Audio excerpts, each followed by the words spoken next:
ET was first to talk to Bethenny Frankel as she revealed her secret health problems. The Real Housewives of New York star was diagnosed with multiple fibroids on her uterus.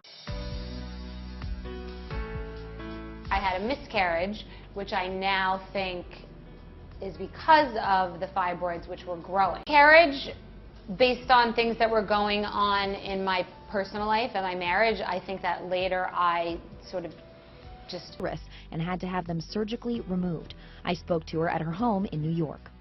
How did you get through that? The miscarriage went through that alone. Bethenny's doctor gave her 3 options, and one was a hysterectomy, but she decided to go another route. Market it to myself as that was not meant to be, because it would have made things even more difficult than they already were. I definitely felt like I let nature run its course. Well, on last week's episode, we saw you mention your personal life a little bit. He's like, I'm in love with you, and I want to I'd marry you tomorrow. How are things going with that gentleman who you alluded to? So does that mean more kids? I don't know. You know, so many strange, surprising things have happened to me that I feel like you just have to let Marley. It's brutal, and it can be. It's been the worst experience of my life, so I'm ready to let the good times roll now. The surgeries, I'm really, really happy right now. When I was in the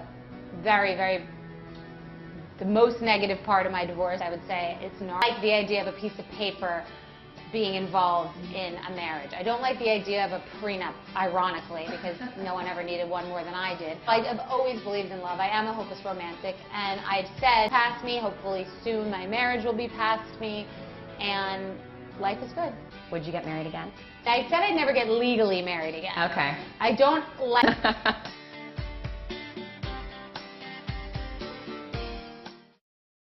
I said in my book, I suck at relationships, that people used to think that I sucked at business, and I did, and I eventually figured out how to not suck at business. So I think that one of these days I will definitely be able to say that I don't suck at relationships.